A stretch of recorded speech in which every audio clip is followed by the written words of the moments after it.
Welcome back, guys. Today we're going to talk about home gyms. We know a lot of you guys work out at home, or a lot of you guys may be thinking about working out at home. So we're going to go through some of the pros and cons of a home gym. If you're thinking about one, maybe the first few pieces of equipment that you should have, some of the stuff that we maybe don't use as much as we thought we would. So start us off, Christy. Who do you think should either have or maybe not have a home gym? I think it's important to really take a good look in the mirror if you're considering having a home gym. And when we say a good look in the mirror, it's, are you motivated intrinsically? Like, will you go out there and will you actually use all of this beautiful equipment that you've invested all of your time and your money into? Will you actually use it? Or is it just going to sit there and look pretty? So I think if you're somebody who you don't mind being by yourself, maybe you enjoy that time, you like those quieter workouts, you could still blast your music if you want in your garage or have your headphones in, but you don't need a class setting and a coach there telling you exactly what to do. I think that you definitely could be somebody that would benefit from having a home gym. I think that if you are relatively new to fitness, you should definitely be in a setting where there's eyes on you so you can learn the proper way to do the movements and make sure that you're doing everything correctly so that you're safe and you're not going to get injured. I think that's important. So if you're very new to fitness, likely going to a gym first is going to be better rather than only working out in your home. Yeah, we've seen kind of two types of people, and there's been plenty that have, decked out a home gym and basically not used it but a handful of times over the course of years. So I think it's kind of knowing, like, do you need the external motivation or a group setting or even just the social aspect? So for a lot of people that work at home, it's like, it sounds great to be able to have a home gym, and it definitely can be, and it's nice to be able to just go out and be able to get something done. But there's also the aspect of like, hey, I actually need like a reason to get out of the house and I want to be around some people, and it drastically increases my motivation. And I think just kind of being honest with yourself, how much is actually going to get used, how motivated you are. Do you need somebody telling you what to do? And do you need the class setting to motivate you? Or can you go out and hit it hard, and the time that you can save and the convenience makes it, a lot more accessible for you to get good workouts in? Yeah, I think the convenience is a huge factor. And also, like, if you have a family. So I know a lot of people, some people rotate. Maybe their husband or wife or partner will go in the morning. The other partner will switch and go in the evening. The kids then get to see their parents doing fitness. I think that's a really beautiful aspect of it. If you don't mind if your kids are in the garage out there with you, and a lot of times they enjoy that. So I think there's just a lot of ways to look at it. And that's where it's important to like take a good look in the mirror and see, like, does it benefit your family or your goals, or even the style of training that you're doing? Like, what equipment would you need access to help you achieve the goals that you have in training? What equipment would you need access to in your garage to be able to reach those goals? I think it's been a great movement. And I mean, COVID largely poured gas on the fire, where home gyms were already popular. Fitness was already popular, but people being trapped at home is like, I still need to get my workout in. And the home gym sector just started booming. And I think that if that's something you're still considering, starting small, getting a few pieces of equipment and being like, do I actually use this, or does it just kind of sit in the garage or wherever you're setting up your home gym or potentially setting it up, before you deck out everything? Just make sure that it's actually going to get used. You actually are able to work hard by yourself, and it's not just going to collect dust. Yeah, we started ours. Gosh, you started it before I met you, and I've known you since 2013. So 12, 13 years ago, you started collecting equipment. I just remember you had a rower, you had some bands, you had like a pull-up bar that was attached to studs. And same pull-up bar we still have. It's a great pull-up bar. It is. And we've had so many people message us because of the clearance from the wall. I think it's 5 or 6 feet. So you can actually kip and do kipping toes to bar and kipping pull-ups for those of you into CrossFit, where a lot of them are super close to the wall. So you actually can't do that. But this doesn't change your kip, which is amazing. Yeah, I mean, no affiliation in any way. I've probably had this pull-up bar for 15 years, but it's a stud pull-up bar, and it's got quite a bit of clearance from the wall. You can hang it from the wall or the ceiling, and it's just like super basic. And I like the texture of it. So we've just never had a reason to change, or I don't want to say upgrade, but just get anything different. I don't think we'll ever get rid of that pull-up bar. But so you started collecting this stuff, and we had it in our basement to start. And then when COVID hit, we're like, let's turn our garage into a gym. It was already half drywalled, and you being handy with the background that you have, you're like, no, I got this. So you ended up, well, at first when we started, we had to move all your tools out of the garage into the basement and kind of swap the exercise equipment that we had acquired up into the garage. And then you drywalled the garage just for it to feel a little bit more finished, which is completely unnecessary, but it was COVID and we had nothing to do. So I don't want to say nothing, but we're kind of stuck in the house. So that was a perfect time. But for those of you guys out there, you don't need to do that. You can keep your equipment in your garage. Some people we know park on one side and they store all their equipment on the other. They'll pull their car out and then use the gym. But I think the most important piece is to start, if we look at equipment, acquiring equipment, but I think we should start talking about flooring first. Yeah, and that's the flooring. The flooring's kind of, well, the interesting place to start, but I'll go with you. I think that most people could get a lot of things before they get flooring, but I do have kind of some opinions on that. And I think the horse stall mats are probably what most people get, and it's what we've got now. We had the ones with the like tire tracks on them that were a little bit textured, and then we swapped those out for the smooth horse stall mats. I would encourage everybody, if you're going to get the 3/4 thick. You're likely going to be wanting to drop weights, or if you just drop a heavy back squat or deadlift or something, you don't want to be busting up your concrete. So go ahead, get the thick ones. But that being said, I'm still not the biggest fan of them. And I think if you are going to like deck out your gym, get an interlocking mat, because especially being in a garage with the temperatures and humidity changing, you will get cracks in between them. Doesn't really matter what you do. You can shift them around, you can make them tight, but it's just kind of annoying, to be honest with you. It's not the biggest thing in the world, but when we had our physical gym location, we had changed the mats from the horse stall mats to an interlocking rubber mat, and it was literally night and day. It made it feel like a drastically nicer facility just because of how clean it looked. It was easier to clean, and it just looked more professional. Yeah, you didn't get those cracks because of that temperature adjusting. The reason I thought start with flooring is because a lot of messages that I receive, people are like, they want to know what thickness of flooring. What do you have? Does it have to be something special? And so I think Patrick just answered those questions for you guys. It doesn't have to be something special. And also you don't have to do the entire garage to start if you're just slowly building it out, right? You could get 4x6 mats and have a little square. So when you're doing your barbell work or whatever it is, you can start there. Your dumbbell work, you at least have that matting down. It's not absolutely necessary, but those stall mats run $70, give or take. Something like that. And I think they actually had gotten cheaper. They got like super expensive for a while, and I don't think they're quite as expensive. But for most people, it's probably a 2-car garage, 16, 17 feet by 17 feet. It's like you don't really need that many of them. So it's kind of expensive, but they'll also last a lifetime, and you can sell them if you want them, or if you didn't want them at some point. Yeah, that's a great point. Anytime we've unloaded stall mats from our gym or anything, like when we swapped out those, people snatch those right up. You put them on, I think it was Facebook Marketplace, people want them immediately. So that is something to kind of keep in mind. Since you wouldn't have started with flooring, let's go ahead. Let's hear what you would have started with. I would have started with the first equipment that if somebody's thinking about getting like building out their garage gym or home gym, I think the first thing to start with would be a barbell and weights. And some of this will be dependent a little bit on your goals, but I think that it is so versatile. You can do strength work, you can do hypertrophy work, and you can do conditioning work with just a barbell and weights. And from there, I think the next thing to get would be... Hold on.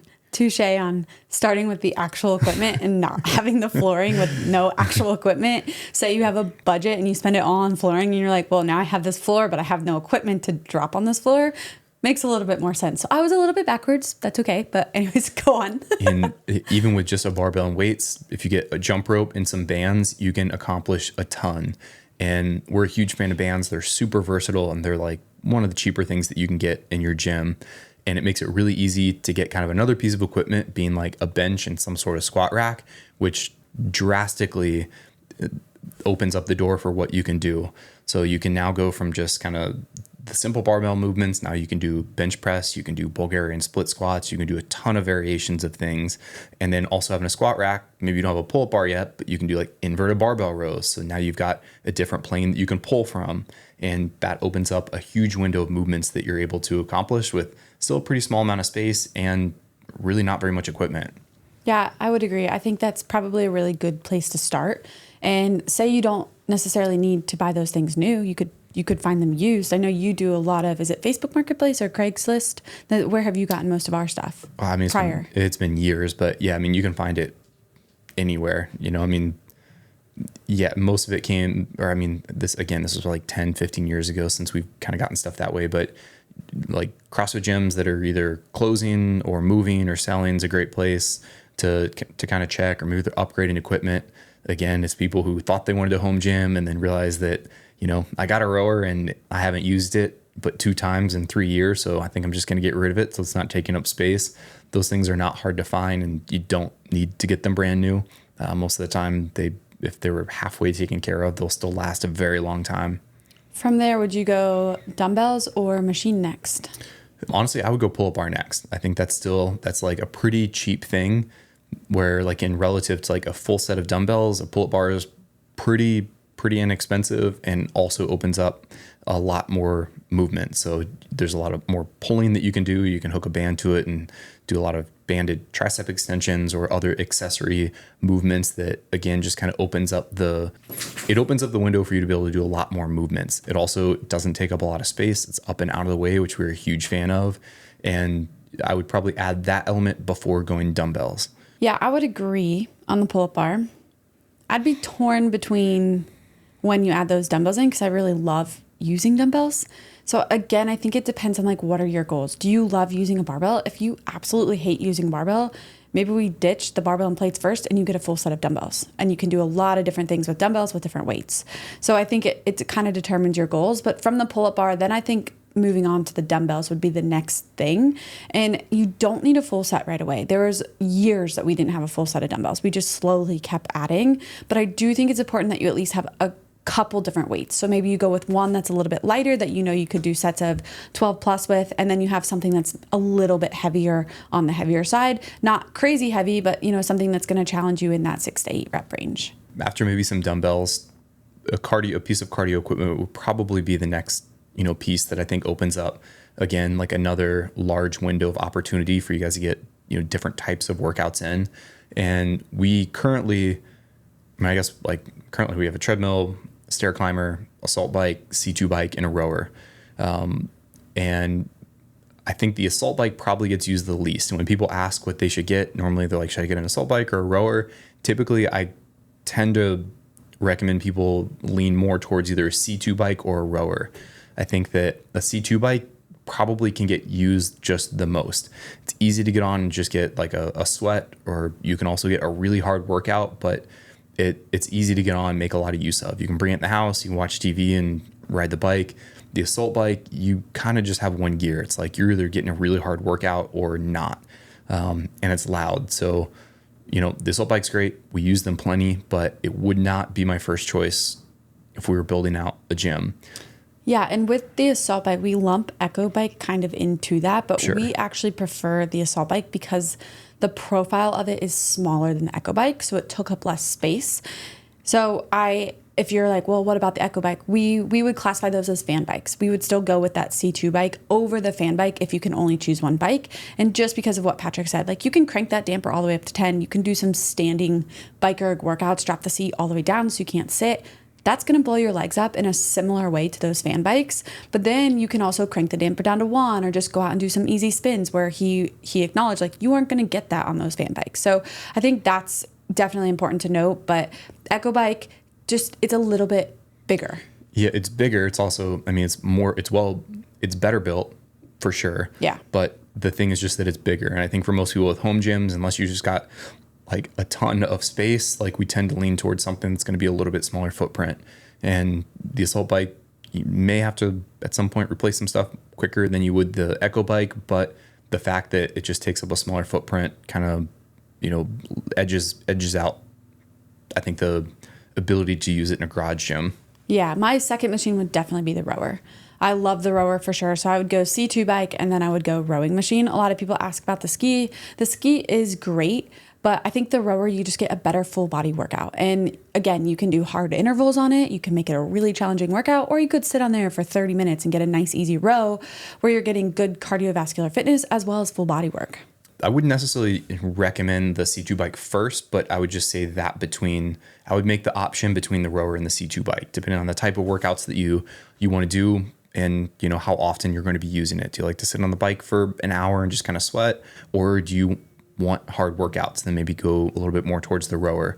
But the ski erg's great. We had one of those for a long time. It's just, again, one of those things that has a fairly large footprint and we didn't use it all that much. We'll probably get another one down the road when we got a little bit more space, but We kind of opted to make room for some other things, and we got rid of that for a while. Yeah, I do miss a ski erg at times. The next thing that I do miss that we don't currently have is a box. And along that same line of thought, or I guess we should go back to the other machines first. Sorry, I'm jumping ahead.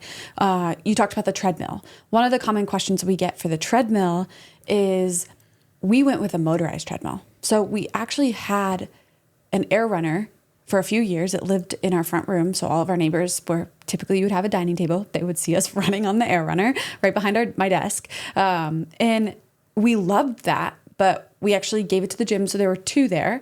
And then we ended up missing it. So when we started to do our research, we actually ended up going with a motorized treadmill that also has an option for free run. And you did a lot of the research on this. So I'll kind of let you talk about that. Yeah, this was the air runners are great, but they've kind of got their positives and negatives, and especially training for longer runs, they tend to be just drastically harder on your legs. So they become more muscular, fatiguing quicker than they do just cardiovascularly. So it's just kind of a different stimulus and isn't really as close to like real running. So we went with a different style of runner, which I think fits, the training primarily that you do much better, especially during the winter. Yeah, I really, really enjoy it. And I do love the air runner. I love the ability just to hop on. But the other thing I noticed with the air runner is like my pacing always just seemed all over the place and never seemed accurate. And I wanted something that I could have a little bit more accuracy with, especially as I was starting to work into not just specific CrossFit workouts where I'm running a 4 and 800 in that workout or a 200, but I did 21 miles on this thing. I wasn't doing 21 miles on an air runner. So that's ultimately why we went with that. And then the last piece was actually a stair climber, which we really enjoy. We kind of got the idea of doing that or adding that. Like we'll go to, we've been to all kinds of gyms, but sometime when we go to a more traditional gym, like it's nice to get on the stair climber and just sweat. When we're at home, we can throw a ruck pack on and just get some steps in, stay inside, heat the garage up, and it's just something different. It's enjoyable, low impact, and it doesn't take up that big of a footprint. It's probably about the same size footprint, maybe slightly bigger than the ski erg. Yeah, it's a lot smaller than you definitely would expect, but that is not something that you absolutely need to go out and buy. Like that would be towards the end of the list as we were just looking for more fun things and we wanted to continue building out the garage gym. So starting with those C2 machines would likely be the place to start. And then from there you can kind of build out. But back to the box now. So we don't actually have a box. We used to have one. And again, we got a bench. So it's kind of like, do you need a box and a bench? Can you stack plates to jump on if you want to do box jumps? Can you jump on the bench? Like there's other ways to make that platform, but I do sometimes miss that box. Yeah, it'd definitely be nice to have sometimes. It's just hard to justify the footprint that it takes up for how often it gets used. It's just like, somebody needs to come up with, and I've looked and I can't really find a great option, something that like folds or, comes apart and gets put together easier because they just take up so much space. Every time you tell me about this, all I imagine is like, here, Christy, I unfolded the box for you. I go jump and I land on my face, or it just like collapses and you land on your butt and your back. So that's probably like why people, I don't know, it probably does exist out there somewhere, but I'm like, all I can see is like all the YouTube fails from these foldable boxes or these boxes that can be put together easily. So. Yeah, but the stair climber is similar to doing like box step ups. If we need to, we can stack plates to make a box if that's something that we really wanted to use. So it's not like we can't make one, but without more space, it's just one of those things that really just takes up a lot of space. Yeah, I think the next thing that I would invest in is good storage, how to store your equipment. And for us, we used to have all of our plates stacked in a corner. We used to have our barbells laying on the ground, like you had the dumbbells on the ground. And like if you can get all of that stuff up off of the ground, it's going to open up your space so much more. So you were constantly scouring. We had like a plate wall hanger for a little bit. Then you kind of custom built one, talking about getting all that equipment off the floor.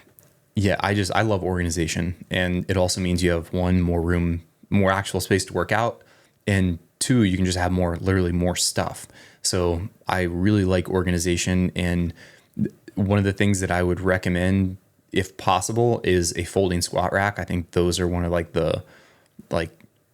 as far as like innovation goes and like home fitness, I think that is like a slam dunk.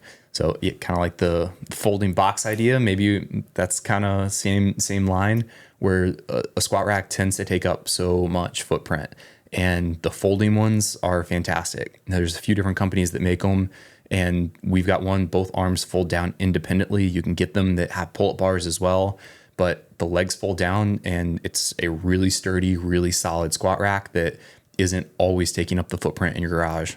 Yeah, when we invested in that, the difference that made for the space in our garage was unbelievable. It made it feel like we actually had just a rig built into our garage, but then it just flattens against the wall.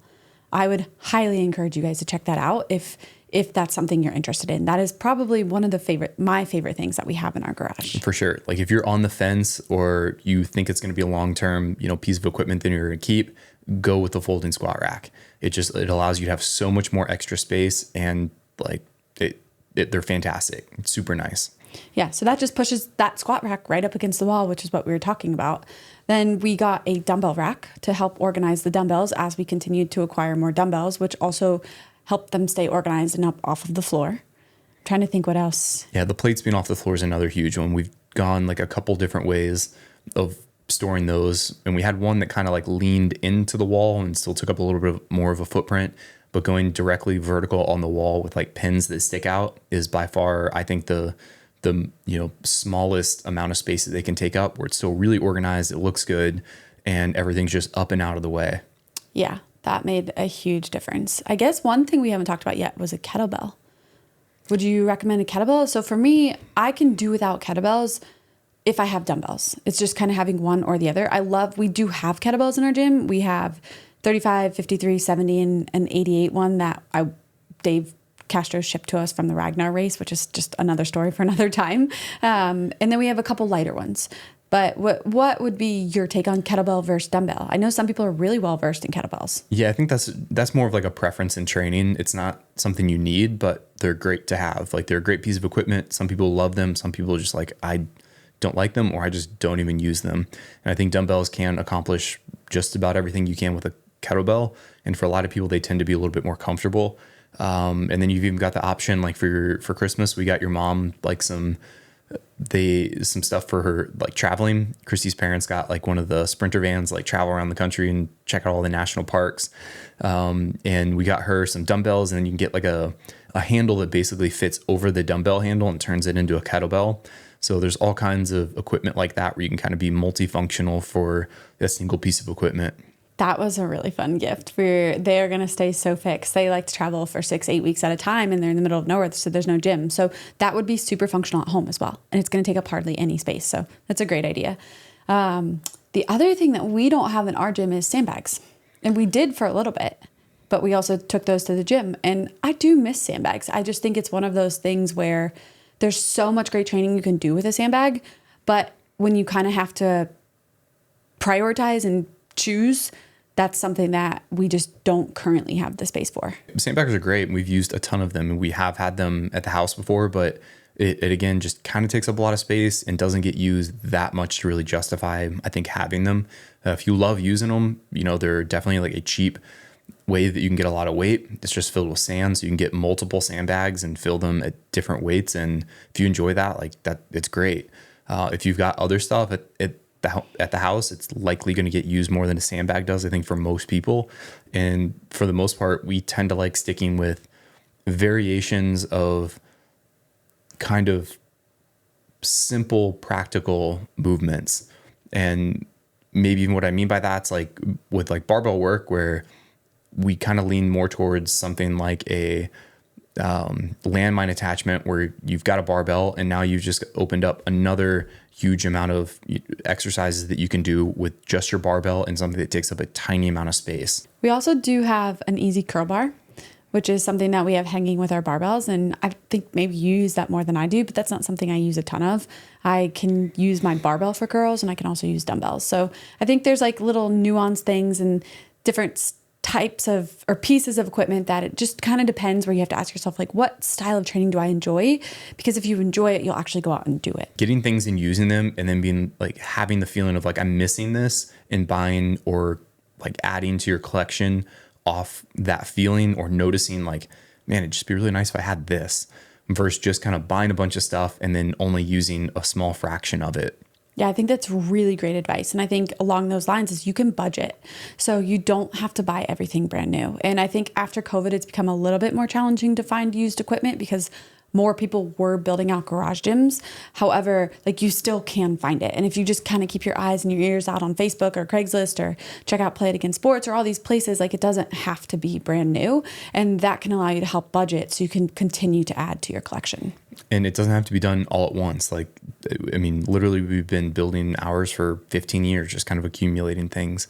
So it's not something like you have to do, one weekend, we got to get everything and build it out from start to finish. You can keep accumulating things as you find out what you want, what you enjoy training with, and when you can maybe find a good deal on it. And we have a huge base of people that do work out in garages, and we love that. And we keep that in mind for programming to where people aren't missing large sectors of equipment that would be expected for everybody to have. It's like, we get it, like that we work out a lot in our garage as well. So we kind of know what that setup's like. We know what most people have for their equipment. We try to give movement options or movement swaps as well, to where we can kind of accommodate as many of them as possible for the things that they're likely to have in their garage.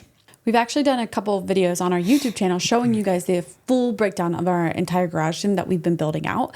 And it's fun because we have a couple of them on there and you can kind of see how it's progressed and it's changed. The paint color has changed. The setup has changed. Like we've changed it multiple times. And I think that's the other part. If, when you live in your house, you get to rearrange your furniture and now it feels like a new house in a different room. Well, we're guilty of doing that with our garage too. And it can be really fun. It's like, okay, well, maybe these dumbbells actually fit better over here, which is going to open up more space. So it kind of just becomes this fun little cave or this little safe space of yours that you enjoy and you get to go get these really great workouts. Something that we did invest in that I just never really thought that we would have is we got a cable machine that we have tucked back in the corner of our garage. So when we ordered that, that was something that made us look at everything and how we were set up and also made us look at the space and how we could use it efficiently. And that cable machine has been so much fun and it's allowed you to just isolate and train muscles in a different way. The one that we found has a really low profile for a cable machine. Like it fits in a corner and really doesn't take up very much space at all.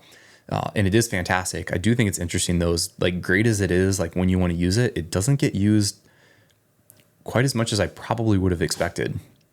I would 100% agree with that. When we got it, I thought we were going to use it almost every workout. And, there will be weeks that I don't touch it or I only do 1 or 2 exercises on it. I honestly will find myself using it for the pull-up bar when we have another pull-up bar in the garage. And that's because it's lower, so I don't have to jump aside to get to the other one. And it's nice because it does have like neutral grip. So you can like do a lot of different variations of pull-ups and chin-ups that you can't do with just a strict pull-up bar. Yeah, that is a good point, that neutral grip. So when we say neutral grip, your palms are actually facing each other rather than your palms facing forward like a pull-up or your palms facing you for that chin up. And it does have that. And you can even do like slightly wider at a different angle. So you can work your back in a different way. So I do find myself using that probably the most out of the cable machine. But when we got it, I really thought we would use it all the time. Speaking of the pull-ups too, something else that I think is like a really kind of basically just like low-hanging fruit is rings that we hang from the pull-up bar where, again, they're pretty cheap. Like that's a pretty cheap in comparison to other pieces of equipment. And you can do a lot with them. Like they're pretty versatile. You can do dips, ring push-ups, rows, a lot of stuff that, and they don't take up any space. I think that's another like great one that adds a lot, doesn't take up much space and isn't very expensive. Yeah. And we love those rings. Another one would be a medicine ball. So if you want to do wall balls, which most people don't have the space to throw the ball in the garage, or you want to do Russian twist, the thing with that is like you could use a plate to do Russian twist. You could hold a single dumbbell horizontally, so you're holding the head of the dumbbell and pressing it overhead, or use your barbell for those wall balls. So that's where you start to look at the equipment that you have and think, how else could I use this to mimic these other movements? So do I really need that? And unless you're training sport specific, like maybe you want to be doing lots of CrossFit and lots of high rocks, like there are wall balls, it would be beneficial to have that wall ball. So I think that kind of needs to come into play as you continue to add to your garage gym, but starting with the basics first so you can get really great workouts and then deciding, wow, I'm really missing that. I do think it's important, and this might go without saying, is like when you're looking at a set of weight plates, the other thing that I've noticed is you want change plates. What do you think about that? I know I've had friends who have garage gyms and they didn't get change plates because plates are expensive. And so you're buying like, okay, how can I make plates? How can I do I need a full 10, 15, 25, 35, 45? You don't need that full set. I would say 10s, 25s, if you can, 45s. And then I would say 2.5 and 5 pound change plates. I really enjoy those. You can do a lot of smaller movements for your shoulders with them, but they also help you with those jumps in the garage. Yeah, we use the change plates a lot, and sometimes it's even just holding on to them when doing maybe like shoulder drills or things like that just feels a little bit better. Like we've got light dumbbells, and I will often grab the change plates before I grab the light dumbbells for whatever reason. I think it just feels better sometimes in the hands. Yeah, so looking at that, what you could do is I would recommend starting with a 10, a 25, and a 45 pound plate, skipping the 15 pound and the 35 pound, because you can make a 35 pound with your 25 and your 10. You can make a 15 pound with your 10 and your 5 pound change plate. So I think kind of just taking a step back before you just hit order when you're looking at all these things online because it looks amazing, and just recognizing like you might not need all of it. I absolutely would highly recommend having a home gym though. I don't know about you. I think for us, it's been super awesome. I love the convenience. I feel like I am intrinsically motivated. I love to be around people. I love to work really hard, but I also enjoy just being able to step out into our garage and go hit a hard workout, come back in and get back to work. And I think for a lot of people with busy lives, like that takes out that commute. If that gym's 20 minutes from you, you're driving 20 minutes there, you're spending an hour in class, and you're driving 20 minutes home. For a lot of people, that can add in a lot of extra time that they get to spend with their kids or their family, or potentially working if they're pressed for time with their projects, with their work. So I think looking at how long does it take you to get to that gym? Is it a longer commute? Could you use that time, or you feel like you need that time? Then a home gym could be a really great option. And it does take away a lot of the excuses. So whether it's the time, whatever comes along with it, it's like go outside and do something for 20 minutes. Like, and most of the time when people do start moving, they end up feeling better and doing something more anyway. But if you have 20 minutes or 30 minutes one day, it's like, okay, I can literally just step outside or go to my basement or wherever the home gym's set up, and you can get something in. And it may not be ideal, but whether that's conditioning or even a strength or hypertrophy session, like 30 minutes is enough to get something done. Like you can make it happen. And there's plenty of programs out there. So we have the IBEX training app, and like Patrick mentioned, we actually have a movement swap button. So if there's a movement listed and you don't have the equipment for it, you can hit the drop down and it's going to give you other movements that you could do in place of that movement. So I think having the home gym, but then having the guidance of what you can do out there will help motivate you so that you don't walk out there and you're just like, wow, I've got all this equipment, but I have no idea what I should be doing right now. Yeah, we do hear that a lot. Like people just like, yeah, I have a home gym, but I just don't know what to do. And you know, there's plenty of programs out there. We think we run a great one, and we start a new training block this week actually for performance aesthetics. But having something that you're following to where you have measurable and trackable progress, and you can be part of a community. And we'd love to have you part of ours, and it would be a great time to jump in. We have also heard a couple of you guys ask about YouTube videos as well. I promise we are bringing those back as well, but it took us a little bit to get the podcast up and going. We just dropped. Today will be Wednesday. We dropped the documentary about Christy's sub 3 hour marathon on Saturday, and we will be working those back in. So let us know in the comments. Do you guys have a home gym? Do you want a home gym? Do you like going and working out with people? And what else do you guys want to hear? What are your favorite topics for podcasts and YouTube? Do you guys like the vlogs? Do you guys like the teaching tutorials on nutrition, working out? What do you guys like seeing the most? And put that in the comments. We'll catch you guys in the next one.